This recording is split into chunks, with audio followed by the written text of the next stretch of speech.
السلام علیکم ورحمۃ اللہ وبرکاتہ۔ امید ہے آپ تمام دوست احباب خیر و عافیت سے ہوں گے۔ آج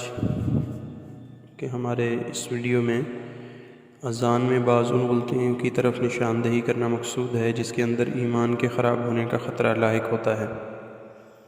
اور کوشش کرنی چاہیے کہ یہ فضیلت کی جو بہت اہم عبادت ہے، اذان شاعر اسلام میں سے ہے، اس کی فضیلت انسان حاصل کرتا ہے اور کوشش ہوتی ہے تو اس کو بھی اس طریقے کے مطابق ادا کیا جائے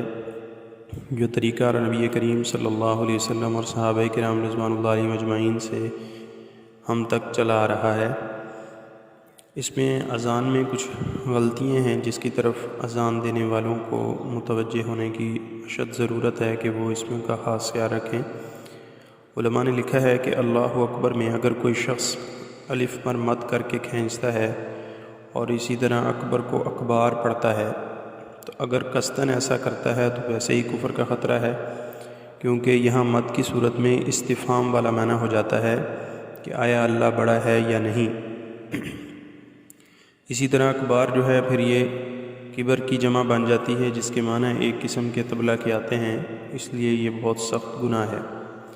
اسی طرح اشہدو کے الف پر مد کرنے سے بھی استفہام کا معنی پیدا ہو جاتا ہے، یہ بھی خطرناک ہے،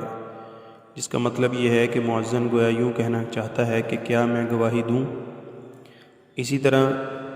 انا کا جو لفظ آتا ہے اس میں انا پڑھنا یہ بھی بہت خطرناک ہے۔ اس کے ساتھ ساتھ یہ بھی یاد رکھیں، علماء نے لکھا ہے کہ اذان اور اقامت کے کلمات وقف کی حالت کے ساتھ منقول ہیں، اس میں کسی کلمہ کے آخر میں اعراب ظاہر کرنا یہ خلاف سنت ہے۔ مثلاً حی علی الصلاۃ یا حی علی الفلاح کے آخری کلمہ پر اعراب ظاہر نہیں کرنا چاہیے، کیونکہ یہ وقف کی حالت کے ساتھ ہی منقول چلے آ رہے ہیں۔ اسی طرح قد قامت الصلاۃ یہ وقف کی حالت میں ہے، اس کے آخر میں قد قامت الصلاۃ یا قد قامت الصلاۃ وغیرہ پڑھنا یہ بھی غلطی ہوگی کہ اعراب اگر یہاں پڑھا جائے گا تو اذان دینے والے دوستوں کو اور اذان دینے والے جو حضرات ہیں ان کو متوجہ کرنے کی خاص طور پر ضرورت ہے کہ الفاظ کے جو الفاظ منقول ہیں اذان کے ان کو بالکل اس طریقے کے مطابق ادا کریں جو نبی کریم صلی اللہ علیہ وسلم کی طرف سے بتلایا گیا ہے،